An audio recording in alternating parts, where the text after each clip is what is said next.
I'm going to go ahead and kick it on over to Judy Harps to kick us off. Again, I'm Stacey Francis, the founder of Savvy Ladies. Fantastic for you to be part of the Divorce Savvy panel with us tonight. We're going to have a great night. Judy? Hi, everyone, and welcome. Thank you, Stacey, for the introduction. I am thrilled that you all are here and taking part in our Get Divorce Savvy panel. What is Savvy Ladies? I think so many of you know, and we are here to help you with your financial questions and provide you with those free financial resources like this amazing panel tonight with our panelists. As you go through tonight or anytime during your journey, we want you to use and feel free to visit our free financial helpline. Tracy Wheeler is here on the call. She mans our helpline. She will be the one in touch with you to help match you with a financial professional that we have in our community. We have been very blessed and very fortunate to have an amazing community of volunteers. And tonight I am thrilled that we can bring you this outstanding panel. So let's dive into who we have on our panel tonight. And I will introduce them as a whole. Tonight, we're talking about calculating custody and financial support planning. Really thrilled to have this wonderful panel, and especially a shout out to our family wizard, who is helping sponsor the program this evening. We really thank you, Michelle Barr, for being here this evening and sharing all about co-parenting, how to make it easier, what that's about, and how to manage the family and juggle all of that in a very positive way so the children can thrive as well as yourself and have a positive mindset. I would like to introduce, I think many of you know, our founder, Stacey Francis. She is our co-moderator tonight. Stacey is a Savvy Ladies rock star as we celebrate 20 years of Savvy Ladies now as a nonprofit organization this year. It is amazing that Stacey started this organization when she was in her 20s, and where it has come over these 20 years, it really has been terrific as it has grown to be the organization it is today, where we offer these free financial resources, panels, webinars, discussions, and as I said, our helpline. We have an amazing board, and like to introduce Lisa Zeiderman, who sits as our VP on our executive board. She is the managing partner of her named firm, Miller Zeiderman, based here in New York, a matrimonial attorney. She is a thought leader, an expert, and a strong advocate for making everything happen that you need in your divorce. And a good friend to everyone that she works with and touches. It is really a pleasure to introduce her tonight. And she's going to introduce our panelists because she works with them in many cases directly and really has great stories of why she's pulled together this amazing rock star panel for us this evening. So Lisa, I turn it over to you. Thanks so much, Judy. And I'm so excited. This is such a great panel of women, actually, who are working with us tonight to bring information to our Savvy Ladies. So I'm going to first introduce, actually, Michelle Barr, who is with our family wizard. Michelle is a guardian ad litem, which is also in New York, sometimes known as an attorney for children, or someone who's going to work with children and advocate for them in the court system. And she is also with our family wizard, which many of you may be familiar with. If not, you're going to find out a great tool tonight through Michelle, because our family wizard is something that our clients use all the time. And both Andrea Labus, who actually is a phenomenal therapist, actually, who works collaboratively with many attorneys in the world of divorce, custody, and other, she's a clinical social worker and a therapist, and she works with individuals, couples, and families. But I know Andrea because Andrea is always there to help on issues of children, co-parenting, and therapy. And she is a wonderful resource for learning about how to co-parent with sometimes your more difficult spouse in terms of co-parenting. And then Gaitan Mishad, Dr. Mishad, is with us, and she is a phenomenal doctor She has gone through her own divorce and custody litigation. She also serves as an expert witness in many cases. And so she will teach you about techniques in terms of how to actually present yourself in court, how to speak in terms of speaking to a judge, things to think about when you're actually litigating your case or trying to resolve it. And of course, we thank Stacy, who is our fearless leader and a very, very good friend of mine. And we're very happy to have Stacy with us for tonight. So we'll dive right in if that works for everybody. One of the things that we're going to talk about tonight, and Michelle, I'm going to actually get started with you. What is our family wizard?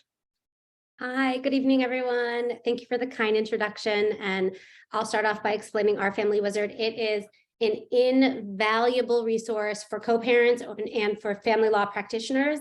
It's an app and a website that helps parents manage all the responsibilities and all the complexities that come with raising children in two separate homes.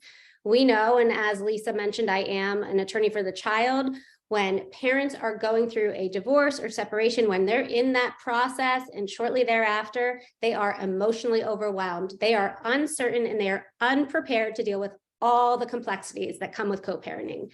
So the Our Family Wizard platform, it was very thoughtfully designed and built with the tools that anticipate every single shared parenting need. So through the platform, parents can streamline their co-parenting. They could schedule parenting time, events, holidays, birthday, journal entries. They could document exchanges, share information, files, photos. They could manage, track, and they could actually now transfer funds for expenses. They could send secure messages, and all the communications on the platform, all of the back and forth, it's preserved.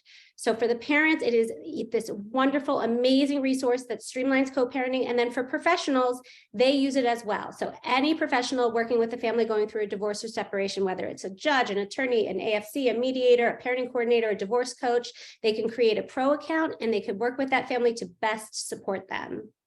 So Michelle, I'm an attorney and I know our clients use our Family Wizard. And I know that there are definite advantages of using our Family Wizard to text and emails. So most of our clients, still are using the old-fashioned way when they first come to us, which is texting and emails. And of course, we have texts and we have emails and we have an assortment of them. And then we have, all sorts of other ways that they communicate, WhatsApp, etc. Why is there an advantage to using our Family Wizard as opposed to using texts or using emails? What's the big advantage here? Well, the number one advantage that I share with family law practitioners and with parents going through a divorce or separation is that our Family Wizard serves as the single source of truth. So that's the number one reason. Our messages can never, ever be edited, deleted, or retracted. There's absolutely no manipulation that could happen. So a parent can't go and take an email, forward it, cut out a sentence, add a sentence, remove certain words, and then present it to the court or present it to the attorney as the truth. With our messages, there's going to be no misunderstandings about what was communicated, when a message was sent, and also when a message was first viewed. So traditional email, it's timestamped when the message is sent. With our messaging, it's timestamped also when it was first viewed. So that's going to eliminate the he said, she said. And additionally, with attachments, or let's say, for example, there's a field trip and the child brings home the permission slip. That could be attached to a message sent from one parent to the co-parent, and it's going to eliminate, well, I never got it. It didn't come home with him. You never gave it to me. So it increases accountability, which in turn, as we know, reduces the conflict, which then supports what's most important, protecting our children and serving the best interest of the children.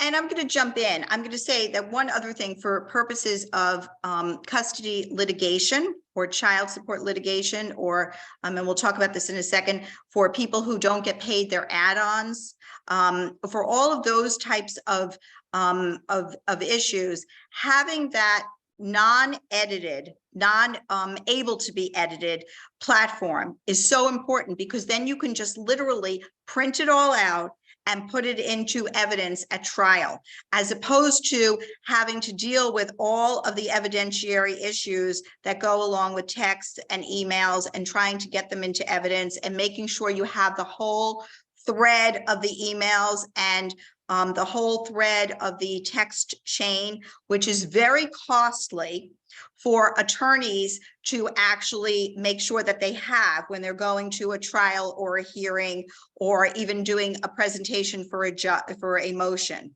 So I could understand that.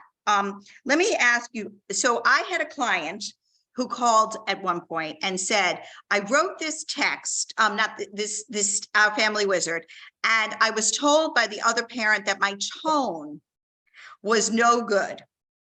And I said, what are you talking about?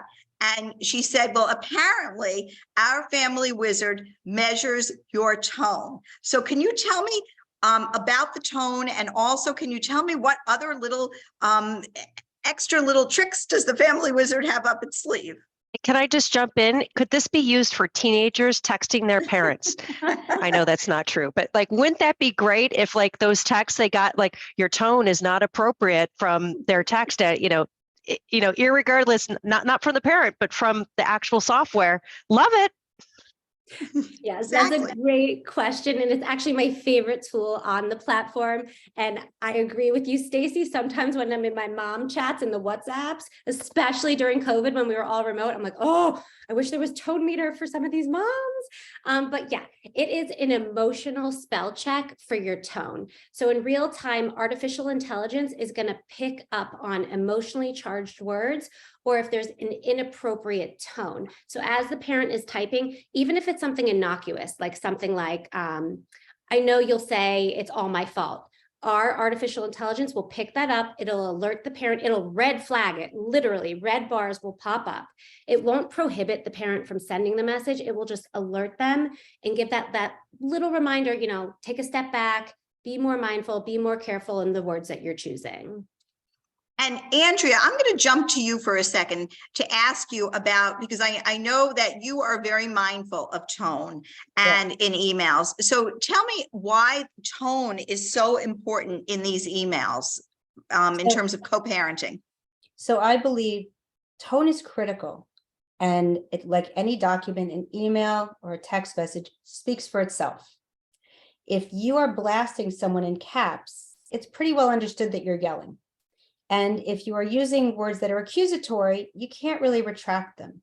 And with respect to co-parenting, attacking your child or children's other adult doesn't help your child.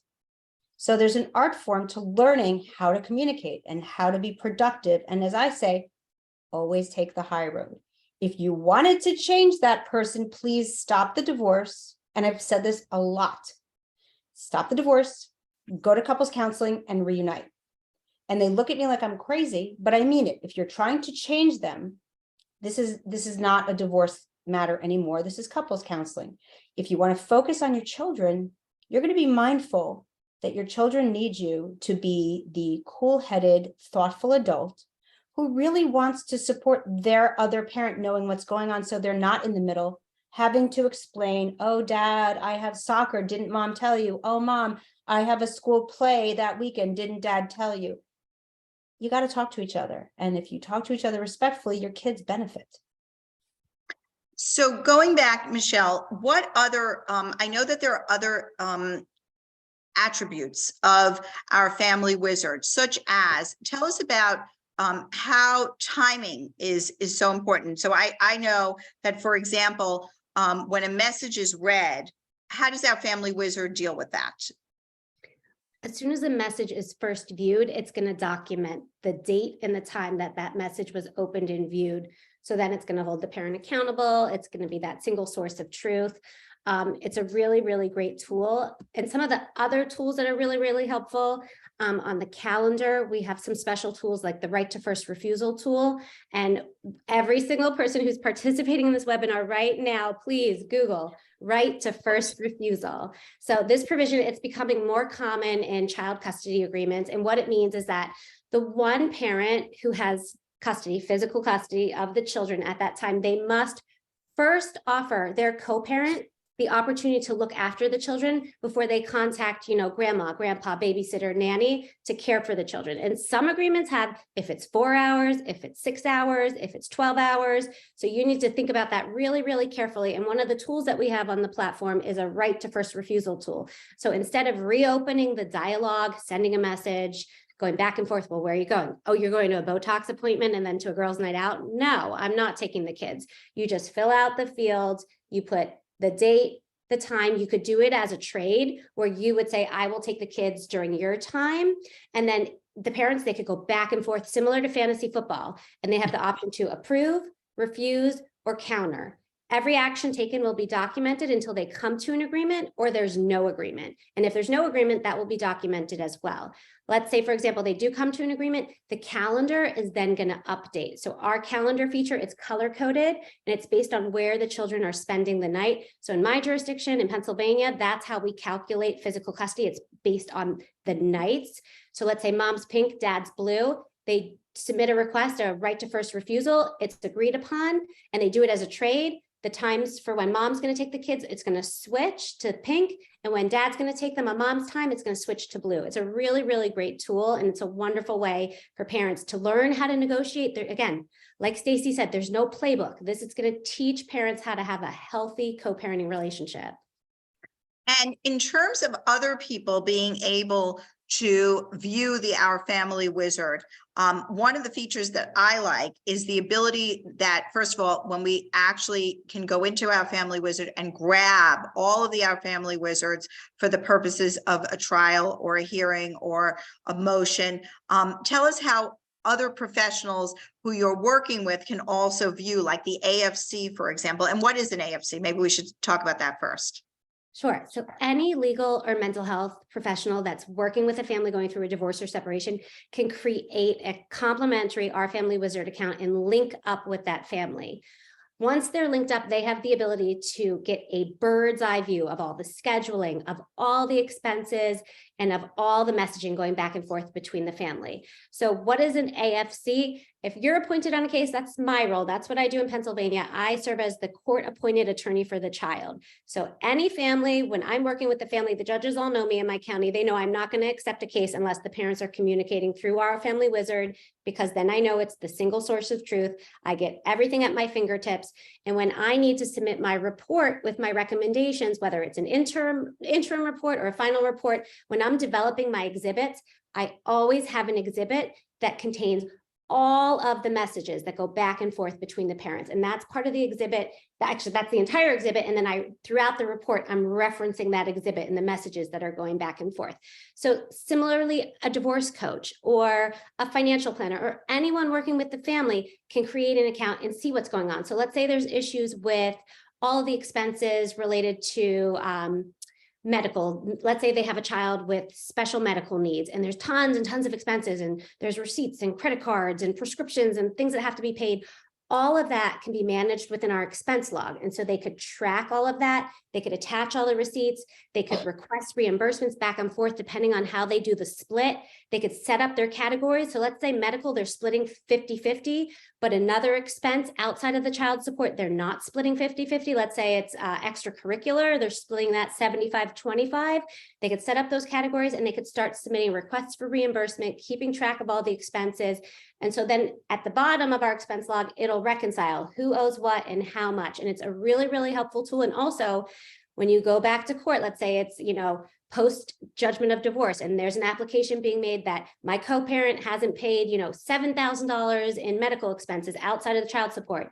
They could go in then to Our Family Wizard instead of looking for the receipts, ones that are crumpled or there's coffee stains or missing, or maybe they just have an Amex from, 2021 with this charge, but it's not connected to a specific doctor's visit. They have it all right there at their fingertips. They give it to their attorney and it's going to save you time. It's going to save you a headache and it's going to save you so much money because you're going to pay just as much money. You are claiming $7,000 or $8,000, whatever. You're going to pay that much in legal fees and expenses and in your own time. So it's a really, really wonderful tool with all these features, not just the messaging and not just the calendar, but also the expense log and the journal and the information bank. It's this very robust platform that's going to streamline your co-parenting and it's going to end up helping you and your children, and you could then focus on what's important, like really, really important, raising happy, healthy, and confident children.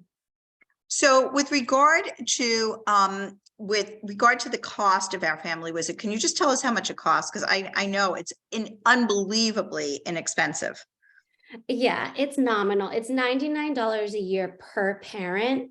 And if you are having any type of financial issues, we are a mission-based company. It's one of the reasons I'm with the company, because if you're a survivor of domestic violence, you fill out a form and we provide you with a complimentary account. If you are having some issues financially, you fill out that form. In the past year, we pulled our 2022 numbers 2 weeks ago, and we gave out over $2 million worth of fee waivers. So they're granted extremely liberally. We want every family, every parent who could benefit from our tool set to do so.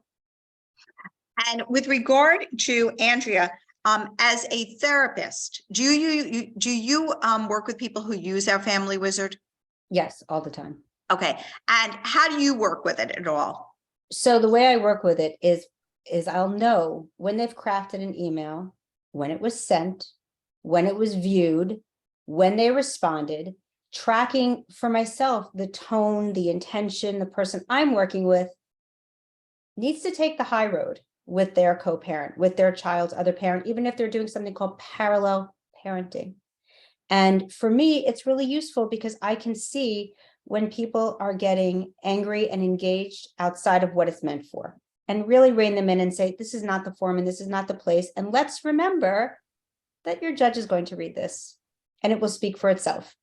So if you didn't mean to say that, you're kind of stuck. So please don't say that. And to be honest, it stops what I call pissing matches. It doesn't serve you to do this. And sometimes things require a response. They never require a reaction. And sometimes they don't. And you just have to let that other person say this unpleasant thing that may be indefensible and upsetting, but leave it alone. So Gaetan, that brings me to you, actually. So you went through a custody case, and how did you get through it when your other parent, okay, meaning, the other parent of your child, said mean or nasty things? Give us some pointers here. So number one, I never responded until I checked with you and with Andrea, because I'm too smart to do that. I learned my lesson very quickly. I responded poorly a couple of times and was reined in very quickly, and reminded of my tone, and reminded where that was actually going to go. And I think that one message that Andrea gave me really early was, how does this serve you? And so before, when I would sit down and try to respond to somebody who was not reasonable, I thought about, how is this going to serve me? How do I respond? Yes or no? If so, how do I respond? And how do I keep track of what's really important, which is my daughters?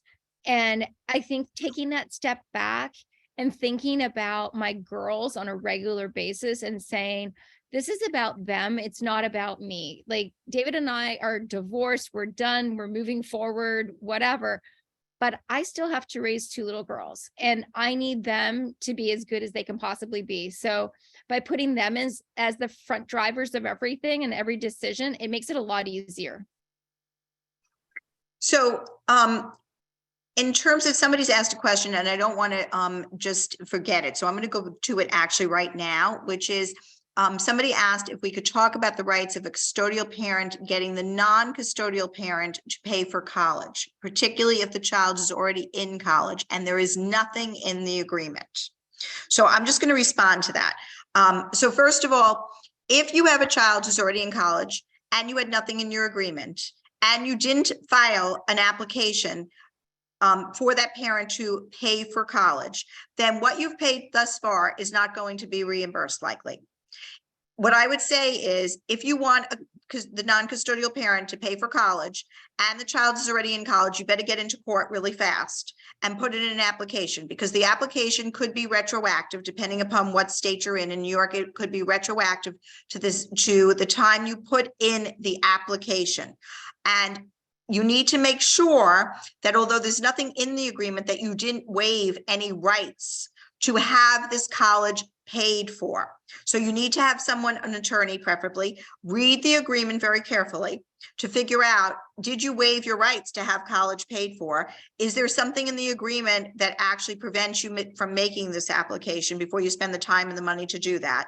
And having some sort of a consultation with an attorney about it and bringing your agreement or doing a Zoom consult and having an attorney read it is probably a good idea. But most importantly, if you're able to make that application, make it as soon as possible, because time is ticking and you're not going to be reimbursed for what you've already paid. So that's what I would say to that. Lisa, So can I ask you And a I'm question? just going to jump in on this Oh, too, because yes. the other thing you could do is that the custodial parent, ideally the custodial parent for purposes of filling out the FAFSA, is the lower income person, because typically that's the only person's income or assets that they'll look at. And so you can go to savingsforcollege.com. I put the information right in the chat there.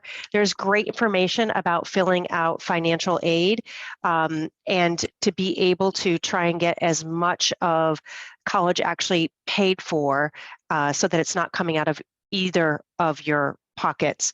And I want to pivot, and we're going to come back to Andrea, we're going to come back to Gaetan. But Lisa, I want to ask you a couple questions, especially since we're talking about the child. Part of the title tonight was really, understanding more about child support, spousal support implications. And so one of the questions that so many people have is, what are the factors that go into calculating child support? And if I'm going to be the receiver, how do I try and prove what that need is? Okay, so the factors that the court looks at are the financial resources of both the child and each parent. They look at the child's physical and emotional health and any special needs or aptitudes that the child might have. And you can kind of understand why that might be, because if a child has some special needs or challenges, there might be a need for different support or more add-ons. So that's important. The standard of living, and this is so important, the standard of living that the child would have enjoyed if not for the divorce. So that's, I think, one of the most important factors, because it looks at what is the child's lifestyle. Okay. And so you don't want to essentially have one parent who may not be the moneyed spouse living so differently if they're the custodial parent than the other parent, because that child will then not be living the lifestyle that the child would have lived had there not been a divorce. So really important factor. The tax consequences for each spouse in terms of their income, non-monetary contributions that a parent will make toward the care and well-being of the child. So they may look at who needs to be home with the child, who needs to be supporting the child in different ways, educational needs of the child, whether one parent's gross income is substantially less than the other parents. That's another really important point. In New York, the way that we calculate child support is that there is a statutory guideline, like a minimum basically, of what child support will be capped at of total income. And then the court will decide. So let's just say that somebody makes 100, both of you together make 150,000. Okay. Sorry, both of you make $1 million. Okay. And there is a cap, okay, of, I think the cap is about 163,000 now. I could be a little off, but 163. The question is, how much over the cap will they go? Will they use a cap of 300,000? Will they use a cap of 500,000? Will they use a cap of $1 million? There are some courts now that are going on full income for child support. Then how many children are involved? And if there's one child involved, it'll be 17% of the overall cap. So I'll give you an example, Stacy, since you're a numbers person. If we use a cap of $300,000, and let's just say that that's the cap we're using, and we have 2 children, it's going to be a total support of $6,250 a month. Okay. And then we're going to decide, if you're both evenly making 150,000, then the person who is receiving the support is going to receive half of that $6,250.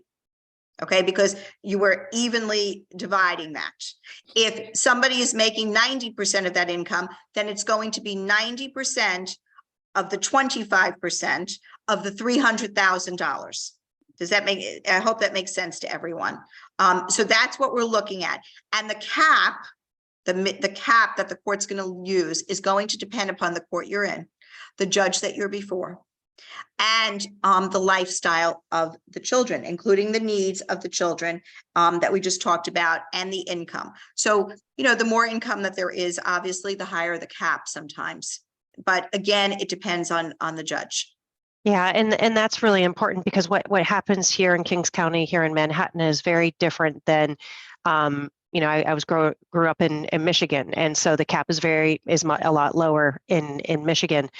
But that being said, how much does the split between the time spent with each parent impact child support? Because I feel like there can be a little game there too, right? This is right. I'm going to try and go for 50-50. And maybe one of those spouses is repetitively saying, sorry, I'm on a business trip, I can't take them again. And so they're full well knowing that, but they're trying to go for 50-50 because they're trying to game the system. How do you combat against that? And what is the real impact of that? So the law is actually very tricky about this 50-50. And I was just talking about it actually with a colleague yesterday when we were in court. So if you are the person who makes more, of the two of you makes more income, and you have 50% or less time, you are going to pay child support to the other person in New York State. Okay, so the person, again, I'm going to repeat it. If you have 50% of the time and you or less, you are going to pay child support. It's that 50% of the time that is sort of that area that people fight about, because if you are actually, if somebody has, let's just say 40% of the time, then they're going to get the child support. So it's that 50-50. If you are 50% and you make more, you're going to pay it to the other person. So for example, lots of women that I represent, okay, they make more money than their husbands, frankly, okay? And they are actually, if their husband has 50% of the time, they're going to have to pay child support to him. And he is going to try to get that 50% of the time because he wants that child support. And that is a very key thing. And Gaetan, I mean, you can speak to that issue to some degree. Oh, 100%. Because we ended up going to a trial over the 50-50 thing. And because I was actually the major breadwinner by a long shot, and it was 50-50 custody, but it was only to be able to actually improve the lifestyle and pay child support. It wasn't because of really wanting to spend that time with the kids. And so, you know, it can get dragged out significantly because those dollars actually add up a lot. I mean, for me, it was a matter of, I think the number was like $3,500 a month. That was actually the amount that was requested on 50-50 custody. So just to recap, Gaetan, so everybody can understand, what you're saying is that your ex-husband was asking for 50% of the time so he could get the $3,500 a month in child support because he made less money and Correct. You would have had to pay it. I would have had to pay it. Right. And as a result of you getting primary custody, you didn't have to pay the child support and you actually received the child support. Yes. And that's a very big difference. Does that answer your question, Stacy?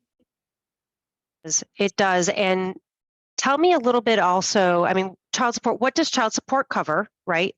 And this might be even really helpful with Family Wizard, because there's child support and those expenses, but then there's add-ons. And I just came right before the panel from the orthodontist for my son's braces.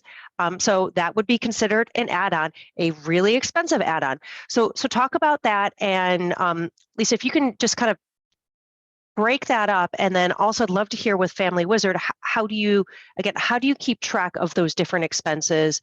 And if that's part of that expense section and what that looks like. So add-ons, what we call add-ons, there are statutory add-ons per the statute, which is childcare while the custodial parent works, unreimbursed medical and therapeutic expenses, camp if it is a substitute for childcare, religious school. It could be educational if the child's already in a private school situation or has some sort of special needs. Those are really the add-on expenses that are statutory. Then we have non-statutory, which are things like extracurricular activities, camp, all of the other frills, I will say. And if you have a higher net worth, those are going to be your regular add-on expenses. If it's a lower net worth, then we're not going to necessarily count those. We're just going to go by the statute. But that is really it. And as I think Michelle will tell us, it's the bane of everyone's existence to get these add-ons paid. So Michelle, I'm going to turn it over to you. Yes, and this is a really important topic, and I urge each and every one of you to really consider what your expenses are, what those add-ons are going to be, what you are going to agree to, because sometimes there's marital settlement agreements where there's caps, where they will say, we will not spend over $5,000 per child for extracurricular activities. I have had cases in the past where I'm appointed as the attorney for the child, and the child is in dance, and that child takes 2 private dance lessons a week, which $75 per private, plus the classes, plus the costumes, plus the transportation, the hotels to competitions, the competition fees, the extra privates before competition. It ends up being, 10, 15, 20 grand at the end of the year. So really think that through and think about how those expenses are going to be paid. Those are the extra add-ons, but the unreimbursed medical expenses, if you have a child with special medical needs, if you have a child who's receiving, extra supports, like let's say they have an IEP and you want to get them extra tutoring after school, something like that, or they have a 504 plan at school because let's say they have anxiety or they've been so traumatized by everything that's going on that they're having issues focusing and now they're struggling academically. So think all that through, because that's all going to go on as add-ons. So on the platform, our Family Wizard has a feature called the expense log. And so the expense log is where co-parents, they could accurately track, manage, and transfer funds for all of those child-related expenses that are considered add-ons.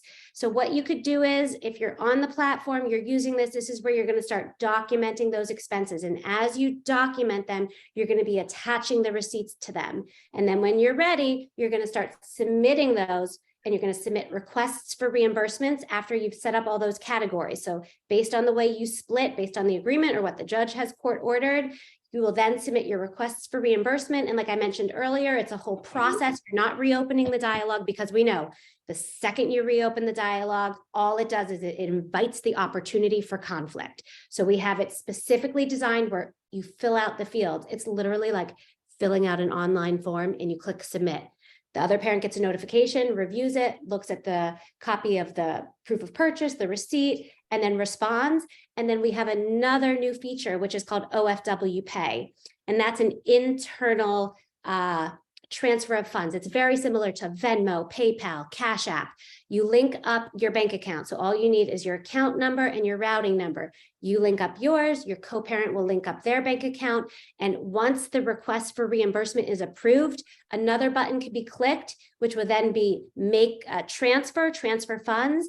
The funds will transfer from one account to the other account. There will be documentation of that showing the date, the time, and the last 4 digits of the account number from where the funds were transferred and into the account they were transferred to. So I will, go ahead. I'm sorry, Michelle. Yeah. I will just say this feature, it just makes it really, really easy to track what's been requested, what's been paid, and what remains outstanding. It's a really invaluable tool. So what I was going to say is I just learned about this feature actually sitting in court 2 days ago. Maybe it was yesterday. I can't even remember, the days are running together. But my client said to me that she was having difficulty getting her husband to pay the add-ons, and that she had actually asked him to pay it on our Family Wizard. And I said, what are you talking about? And she said, well, he said he wanted to do everything on our Family Wizard. And so I gave him the billing on our Family Wizard. He has all the spreadsheets. And I asked him to pay it on our Family Wizard. I said, are you sure you can do that? And to your point, I learned just yesterday that that could be done, which is amazing. Absolutely amazing. Andrea, can you talk a little bit about, we talk all the time to our clients about fostering a relationship with the other parent. Can you talk about why that is so important during custody litigation, what it means to actually do that, and what it looks like on a day-to-day basis? Sure. But before I forget, I did want to say something about this college question, because I just had this in my practice where someone was wanting the parent to pay for college, and they didn't realize that it was a dollar for dollar credit to the person who would pay college, which would then impact child support.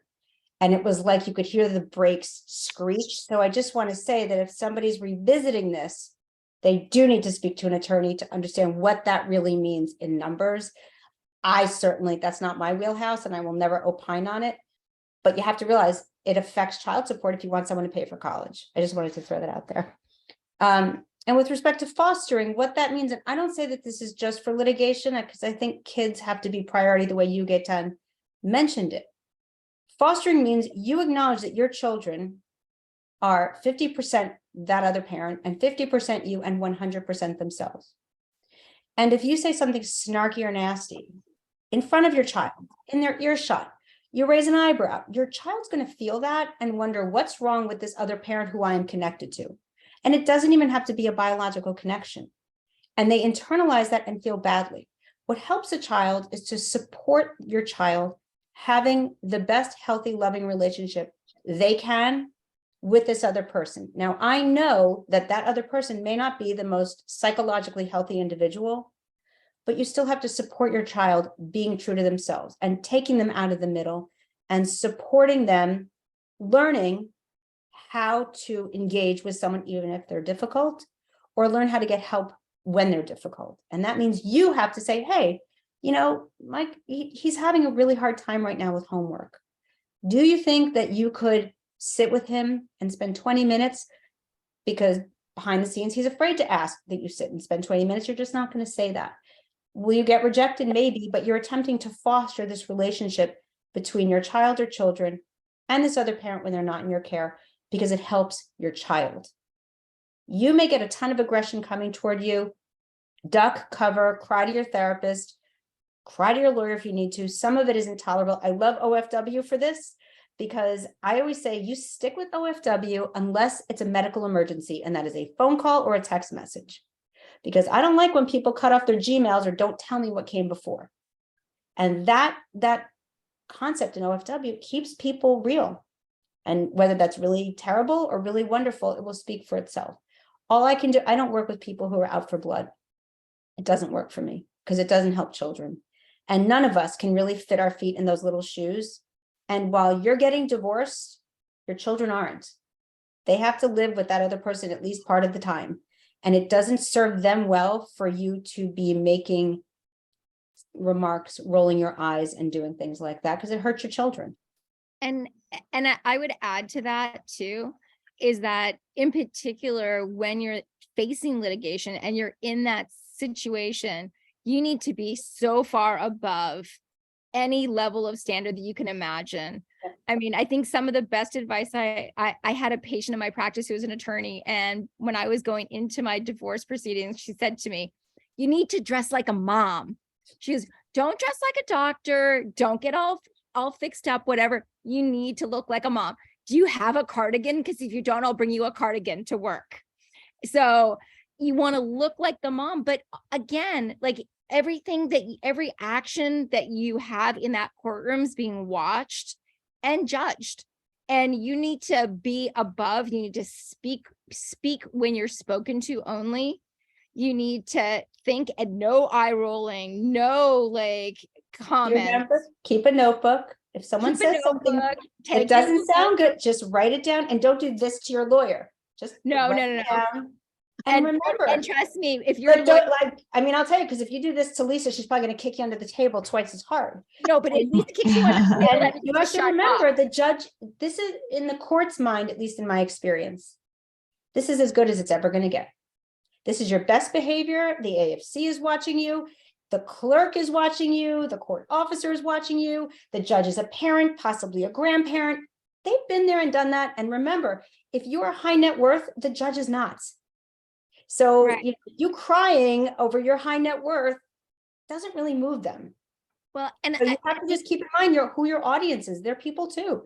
And they're going to have an experience of you that whether or not they have a bias, it's inherent. Like if you act poorly and this is as good as you're going to get, then it stands to reason that once this is over, you're going to be even worse. Tan, you were in the courtroom, okay? You literally testified.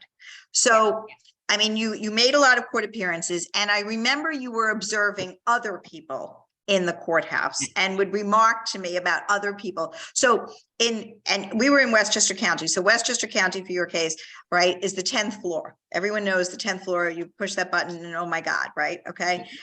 But I remember you sitting there and observing everyone. So tell me about first of all, the experience of going to court.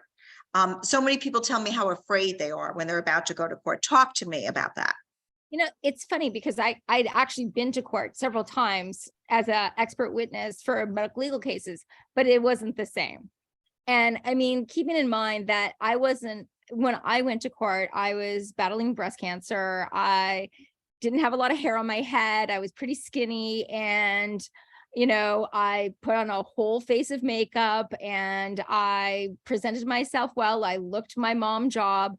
And I think the biggest thing was, it was the honesty that the judge responded to. And I think that was something that I remarked. I could see by the look on his face when, you know, when I was being asked things, and you know, it's very aggressive. And you know, you're having your whole life put on display, and people are asking you questions in a way to try to make you look bad. And one thing that I thought was really funny is, you know, when they wanted me to look like I was a wealthy, like high net worth person, they called me doctor. And when they wanted me to seem like I was stupid and too dumb or whatever, they addressed me by my first name and said it wrong. And so I found that very interesting. And, you know, I watched everybody's responses to absolutely everything. And it was really obvious that people were really seeking the truth. I mean, not the attorney on the other side, because obviously the attorney on the other side really wants you to like muff up and, you know, let their client kind of get whatever it is that's better for them and for all those involved. But the reality is that's not what the judge was looking for. And you could see like every person in the courtroom, the stenographer, every single person. And I think that ability to look at people and see their responses, they responded back also. And I think that really influences the court space. The other thing is they don't like nasty. And so, you know, at one of my court, it wasn't a court appearance, it was actually with one of the judges, and I was completely bald, and the attorney on the other side said, haha, at least yours will grow back. And the judge was not pleased whatsoever.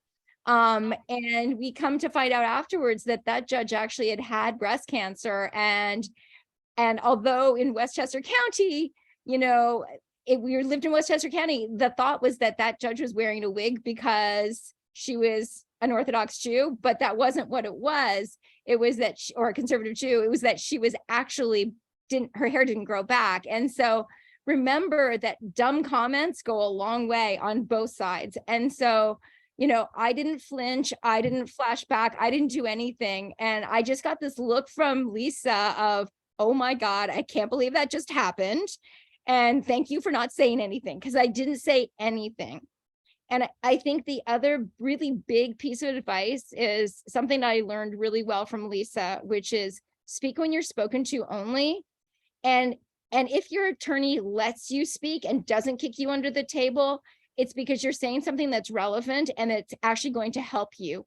But the second you get that look or a kick under the table, be quiet and stop and take stock in what has just happened because you've made a mistake. Can I give 2 pieces of financially saving advice that's germane to all of this, which is a lot of Sure. parents are now on Google Teams and we're all nodding at each other. Don't do that. Don't be a bobblehead, be calm. This is it.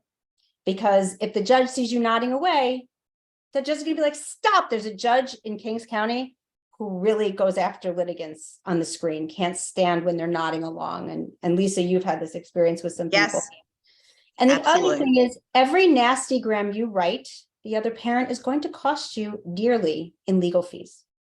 So if you can't persuade yourself to take the high road for your child's sake, be prepared to spend money. And a judge is aware, because OFW particularly will be presented. And then the judge is going to get the sense that somebody is kind of churning this and somebody isn't. And if you're looking for a counsel fee award and you're being nasty in your emails, it's not going to work so well for you, in my experience. I would say one other thing too, and that is that throughout my entire litigation, and it was a huge, long litigation that felt like it lasted 5,000 years. I mean, I had one solitary focus, and that was my kids. And I said that from day one. I don't care about anything else. I just want my kids. And, you know, that was said over and over and over again in court. And it did not matter whether it was the beginning of litigation or the end. That was my focus. And that went a really long way. The judges heard that continual message of, I just want my kids. And if this is about custody, if this session's about custody, which it is, you know, you need to remember what your focus is. I have a friend who actually was going through litigation at the same time as I was, and she lost sight of the focus. She got so busy with the fight that she forgot what she was fighting for. And I think that that's a really easy trap to fall into, because you get so angry that you lose your head and you lose your focus. And I think that when you start to lose your focus, you lose your custody battle. So I think you need to take a step back, stop, think, and remember why you're there. You're not there to fight. The marriage is over. You're there for your kids. Eitan, I really appreciate that. And also Andrea, because, you know, so much of this is about finances, and back to, you know, calculating child support or spousal support. Lisa, I'd love to ask you, it's not as easy as just looking at their income, figuring out what the cap is and doing the calculations. You know, what happens if your spouse is not a W-2 employee, right? They're showing little to no income on the tax return. They're a business owner, and either it's a cash business or they're, you know, funneling a ton of personal expenses through. Or maybe they're receiving money from a trust that's been inherited, but that has set the lifestyle of the family. There are so many nuances. Can you go through some of them again? That business owner. Let's talk about inherited assets with income. Then there's other things too, but what can be considered? How can we get the real numbers to know what the actual income is? So first of all, for child support purposes, you can look at just about all sources of income. So I think it's important to note that. If we're dealing with a business owner, then we really need to look very closely at tax returns, general ledgers, underlying documents, because there may be, for example, loans that someone is taking out of the business to finance a lifestyle. It may appear on a schedule on the tax return, and they may be loans that really don't get paid back. And so therefore, they're not really loans. They should be addressed as income on the tax return, but maybe they're not being addressed as income on the tax return. And so therefore, you must dig deeper than just actually your personal tax return if you have a business owner. You also want to look at issues such as expenses. Is somebody expensing through their business most of or some of the lifestyle? So for example, we have cases where vacations are paid through the business.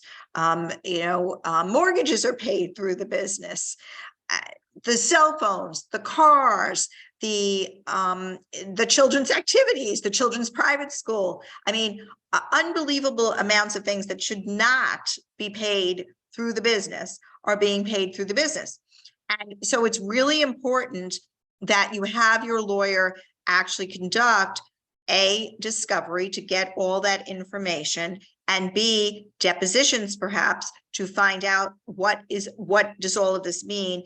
And you may need to actually hire somebody like Stacy, or a financial advisor, or somebody like, and some of you have been on, Gary Rosen from Markham was on, I believe last week or the week before, I can't remember now, all the weeks are going into each other, but somebody who is a forensic accountant who can help guide your attorney. One of the things that I love so much about these panel discussions is that it really helps us focus on how a team is so important.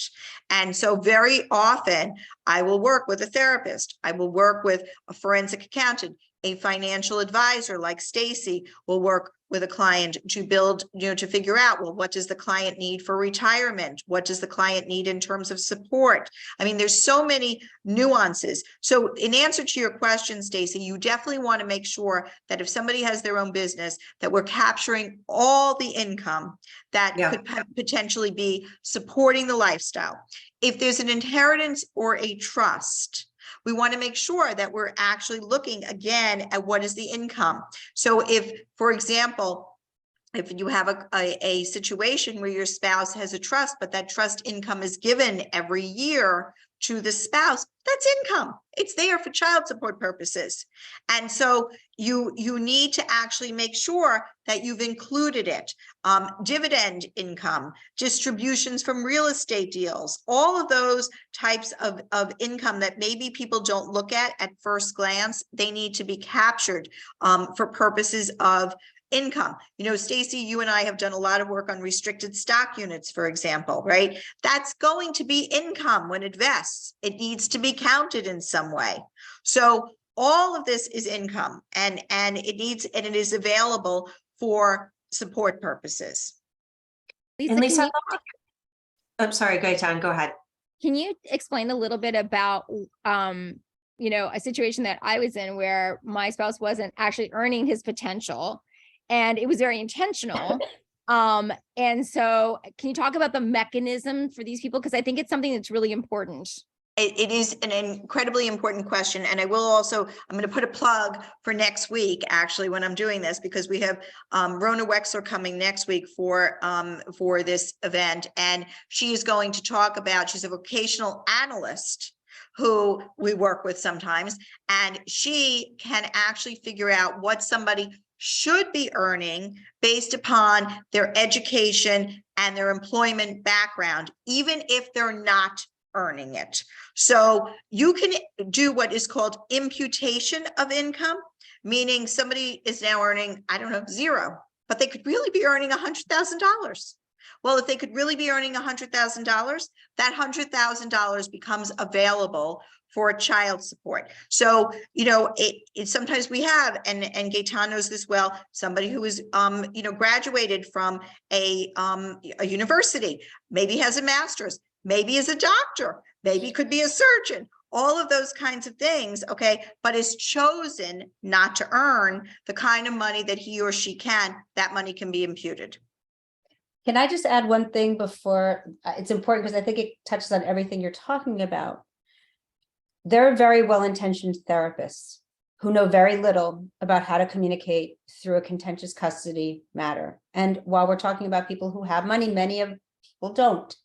One way you will save exponentially is, and I'm saying this as I think I'm a pretty skilled therapist, co-parent person, parent coordinator, please run your emails, even if they're going to go into OFW, past your counsel, because your attorney has a sense of your case and the judge and where things are going, and you're hot and bothered because it's your life and your kids, and your attorney may pick up on something that you're either showing your hand, telling too much, saying too little, and your attorney is there. I think therapists, if there's any other therapists on here, please stay in your lane and support your client, patient, your parent coordination people talking to their counsel, because at the end of the day, that's who's going to be in court with them, answering for everything that happens.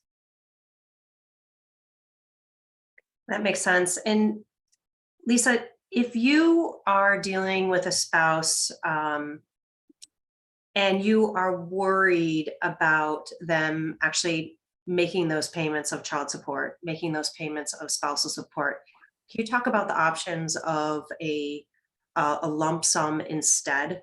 And I know that it's a little different for spousal support than it might be for child support, but the difference in the way that you might be able to make that, because I will tell you, particularly those individuals where there's been financial abuse, that controlling spouse, we have seen them use child support and spousal support as tools to say, you're not getting this unless I get the kids on this weekend and you change with me, which we all know is BS, right?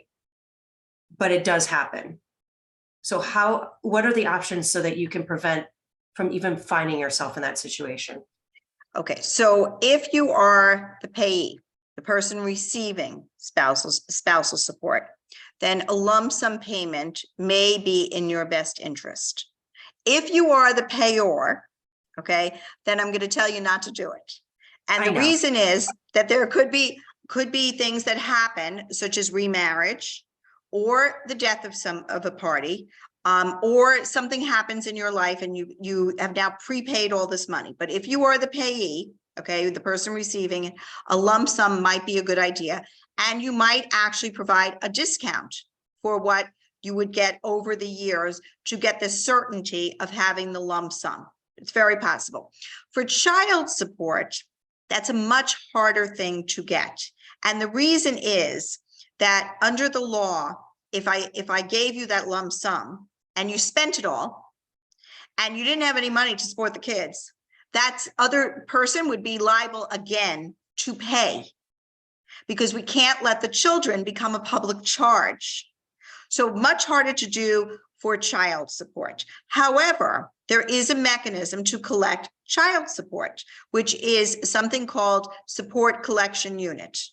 And so if your spouse is not paying your child support, or you think your spouse is not going to regularly pay it, and particularly when they're a W-2 earner, then you can attach their income by income execution. There is, for free, by the way, the court system has what is called support collection unit, and they will execute on their income, and the money will just come into you. And in fact, we have these cases all the time, and it is a much more sure bet of getting your money. Now, it's harder to do if somebody has their own business.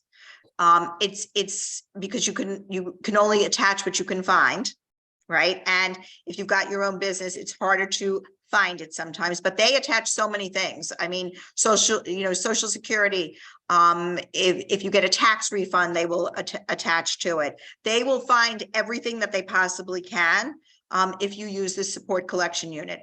I will say, okay, one of the biggest issues that we have, and this goes back to Michelle really, is the add-ons, getting the add-ons paid. Those add-ons, as I said earlier, are the bane of everybody's existence. And I'm going to give a little tip right now. You must continue to send the documentation for the add-ons, even if the other person isn't paying them. I can't tell you how many people come to us who years later, they say, we didn't get the add-ons paid. And I said, okay, give me all the receipts that you sent to the other parent. Give me all the spreadsheets that you emailed. And they say, well, I stopped. And I'll say, what do you mean you stopped? And they say, well, he wasn't paying. And so I just stopped sending them. And guess what? You're not going to get them paid then. So even if he isn't paying them, okay, you must send the documentation, because at some point you can go back and collect it. It doesn't have to be right away, but if you don't send the information, the documentation proving the add-on expenses every month, you will not get them, because you can't just then go in 5 years later and say he owes me like, $100,000 for add-on expenses. You're not getting them. So Lisa, I know we're coming up to the end, so I want to open it up for anyone to unmute or put, questions in the chat. I guess for me, when we talked about the truth in court, and when I think of truth, I think of numbers. That's why I love my profession, because numbers don't lie. Lisa, can you talk about those people who maybe the income of their, soon to be ex-spouse is blurry, how important doing a full lifestyle analysis is to prove the lifestyle, to help give ammunition or maybe that's an aggressive word, evidence of this is the lifestyle of the family. We have afforded this, and helping with purposes of child support and spouse support and quite frankly, add-ons. So all of you get your questions ready or put in the chat, please. So the lifestyle analysis, which we do a lot, and I think you do the lifestyle analysis, Stacy, through your office sometimes. And I know that Gary does the lifestyle analysis, and there's a whole bunch of forensic accountants that do it. And it's so important because sometimes what happens during a divorce is, somebody's not paying enough support, and therefore your lifestyle goes down. And then before you know it, it's 2 years into the divorce, and now your lifestyle is diminished. And so you need that lifestyle analysis to show what the family was spending over the years. And it's really important to gather all the credit card statements, all the bank account statements, everything that actually is going to show the spending, the business accounts, because they may have paid expenses through the business accounts, all of that. And somebody will put together, somebody on a team will put together all of the lifestyle. And I will tell you that, for example, we have a case right now where the income might show, I think, $900,000. Okay. But the fact is these people were spending over $3 million a year. So where was the money coming from? Well, that's part of the whole deal. We need to know, right? And that is why it's so important to do it, because that's how you're going to get your support. That's how you're going to prove what your children's lifestyle is. That's how you're going to prove for your spousal maintenance. And that's how you may even find the money that maybe have disappeared. All right, and we have a couple questions coming in as well. One of them is, how long can child support be paid? And are there any longer terms for individuals, for children who have disabilities, whether that's a physical disability or a neurological disability? So I guess I'll take it. So child support is usually paid to age 21. Andrea's point was really good, that if they're in college, there may be a room and board credit that comes off of child support, like a dollar for dollar room and board credit. It depends on the case, depends on your agreement, can depend on a lot of things. But it's usually age 21 if they're in college. Sometimes you can get it to age 22, but the law says 21. There is now a new law that passed. I think it was Governor Hochul who passed it, that now actually allows people with children with special needs to get child support through age 26. It's a fairly new law. We haven't seen a lot of case law on it, but it is something to keep in mind for sure if you have a special needs child. That's great. And we have a fantastic comment about how you talked about child support collection units, and that was actually in the case of one of the people listening here, but also said that they were able to also put through that unreimbursed medical health insurance also through that unit. So that's great that it sounds like, again, it's not just child support, but for some of those add-ons and important pieces. Was that person in New York? I'm curious if somebody can that chat person back. Actually is in New York, and I know her. So yes, she is. Okay. A question, another question, staying in the primary residence, whether it's owning, whether it's renting, how does that factor? How does a lifestyle analysis factor into her staying in the family apartment? If it's a rental or if it's a home. So it depends. It depends on the age of the children. I think when children are, you have an extra year before the child goes to college, maybe a year and a half, then you may be able to stay in the family home. Even if it's not, if you're not able to refinance the mortgage or buy the other person out, you may be able to stay in the family home during that time period. But I think that Stacy, and you know this, there are so many things to think about when you're staying in that family home. Can you do the buyout? Can you refinance the mortgage if there's a mortgage, because you're going to have to get your other spouse's name likely off the mortgage? What capital gains are going to be associated when you sell the place down the road?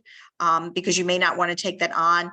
If you're keeping it, you won't get the broker's fee paid as if like you would if you were selling it together. So there's a lot of costs and expenses that go into it. I know people a lot of the time want to stay in that family home, but it's not always the smartest financial decision. Do you agree with that, Stacy? Exactly. It's not, definitely not straightforward at all, and getting the right consultants in there is really, really key. And I want to go back to the child support, because we have some great comments in the chat section. Please do use it. Yes, different states have different child support ages. We're lucky in New York being the 21. If you're enrolled in college, possibly even 22, I've seen, but 18, getting out of high school. Pennsylvania was mentioned, California. There are quite a few states that have a much younger age when it comes to child support, which I personally don't quite agree with, because we're still helping our kids, particularly when they're going through college, right? Even above the college expenses that you might be putting in your agreement to share or have one person cover. I have another question. This is a little complicated, and I can take a stab, or someone else can, but the question is about inherited annuities. So these are not marital assets. These are inherited assets, so separate property. And these annuities have quarterly payouts, which are pretty straightforward. But her spouse can fiddle with the payout schedule.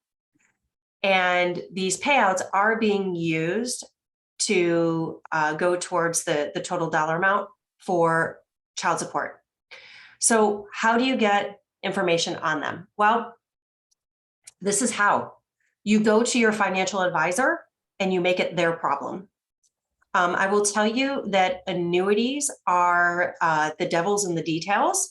We just had a client come to us with 8 different annuities, and it took us about a month to pour through each document. Each document was about 150 pages on each annuity to really understand the mechanics of each different policy. So what I would say is to give it to your financial advisor. If you do not have a financial advisor, what you can do is you can reach out to the SavvyLadies.org helpline. We'll match you with a certified financial planner. And we also have great resources of companies that will actually do, I know a few of them, that they'll do an annuity analysis for you, and it's not expensive. And I think the amount that you would get back in, those regular quarterly payouts would be more than the cost of the actual analysis. So something to think about. But yes, annuities are one of the most complicated assets out there, and every single one is unique. Great. And yes, Gaetan said, make sure you check with your attorney before making decisions about your home purchase or property during litigation. Very much so. And Gaetan, do you want to just, do you have any experience with that, or things that you've seen? Well, I was about to buy a house when Lisa put the brakes on that right away and said, we're not doing that. You're not doing that. Because the second that I used even my own personal money that was outside of our marital assets, which belonged to me prior to marriage, if I'd used that for the down payment on a house, then the house would have been purchased during marriage because we weren't divorced yet. And therefore it would have become marital property. So you can actually have a shift. That's right, Lisa? That was the rationale. So I think it was a mixture of things, but I think the lesson really was to make sure you keep your separate properties separate. and to make sure that you don't commingle it with marital property, and to make sure that you speak to your attorney before you start shifting your assets, and your financial advisor as well, to make sure that you are actually doing something that is not going to create a problem. Also remembering in divorce, there are something called automatic orders sometimes, which comes along with the summons, which means you cannot just withdraw monies, go buy houses, transfer out retirement funds, do any of those things without court permission or permission from the other spouse. And I would say one other thing, and I say this anytime I actually talk to anybody at Savvy Ladies, because I think it's really, really super important, is, a couple times tonight, we talked about a team and having the right people on your team. And even when you start thinking about like having somebody to talk to, like having your own Andrea, or having your own, like a specific attorney, having your Stacy, having your financial person, you need to really have the right people that fit for you. But you also want to think of that as an investment in your future and your children's future. Because, if you get a cruddy attorney and you lose custody of your children because you didn't think that that was an important investment, well, that's where you're wrong. I mean, I was extremely fortunate because basically in New York, you have to be an axe murderer to get full custody of your children. I have full custody of my children. I was able to move them out of the state of New York. I have their college paid for in the future, but and you know what, I'm of sound mind, and it's no small thanks to the women that are on this panel. And like I said, it's an investment. Take your time, interview people, find the right people for you, and then really go with it and trust them. I think that is a fantastic way to end, Gaetan. I'd love for anyone, any resources that you have, whether you know of any classes coming up, any books that you've read. Also, Tracy Wheeler put in the chat also the Savvy Ladies helpline. Please do reach out. But please, any resources that you have to help those that are going through the divorce, thinking through the divorce process, or on the other side, and battling to make sure that you have financial security. And thank you, Michelle. She put a fantastic parenting schedule blog. So there are blogs about working to put together a parenting schedule and how to make peace between co-parents. So thank you so much. If there's anything else, please do that. And I just want to say thank you. Lisa, do you want to jump in with I just want to jump in. So we have 2 more panels. Okay. We have a panel next week, which has actually been scheduled. And as I said, Rona Wexler, who is a vocational analyst, will be on, as will Gary Rosen, as will, I'm losing here, as will Ms. Patrick, who is a financial advisor, and Melina, who you might have seen last year, Melina Rabano, who is a divorce coach. So we have a great panel. And then we have a bonus, okay, essentially. On the 15th, we have a computer forensic coming to talk about emails and what the cans and cannot do's, and getting information from your spouse's computer or not, okay, as may be the case, and how to make sure that you don't have any spyware on your own computer, that your spouse may be tracking your emails, etc. He is highly recognized. He will be here on the 15th. I've used him as part of my team for many cases, and he's great. Is that who I think it is? Nick? Yes, it's Nick. So Nick will be amazing. And so he will be here on the 15th. So, and that is really a bonus that we've actually just added. So, so the 9th and then the 15th. Fantastic. So I go ahead and so this was the information on our fantastic seminar tonight, Get Divorce Savvy, panel calculating custody and financial plan support, as well as how to make custody work for you and your family. If you go to the website that I put in there, you'll go ahead and see that all the different divorce savvy panels that we have coming up. And Tracy Wheeler also just added our financial literacy classes. And so these are really important. I'll go ahead and I'll share my screen, and you'll see that there are literally hundreds of different courses that you can take, starting off with our fantastic very own Tracy Wheeler, who is introducing everyone. And then through this knowledge circle, you'll see there's hundreds of different classes. And also on news and events, that link more about our Get Divorced Savvy series right here, so that you can learn more about some of our upcoming sessions. We'll be adding the one about the computer forensics and emails. And as far as getting help, you can go right here to our helpline. This is our helpline right here, one of our fantastic volunteers. And it's really easy. You just jump to the request form right here. It takes about, maybe 5 minutes to fill this out. Not even that. I'm going to say 2 minutes to fill this out. And you'll be connected with a very savvy financial advisor for any questions that you might have. So please use these resources. I can't thank everyone for being here tonight. Thank you enough. Thank you to Gaetan. Thank you to Andrea. Thank you to Michelle. Thank you to Lisa. I've had an absolute ball, and my hope is that everyone is walking away with more more questions answered and more resources to help you through your journey. Thank you. Thank you. Thanks, everyone. Thanks, everyone. Good night. Congratulations, Stacy, on 20 phenomenal years. Wow, I know we're celebrating 20 years of Savvy Ladies. And so check out, we've got a new fantastic 20-year logo. So you should be seeing that around too.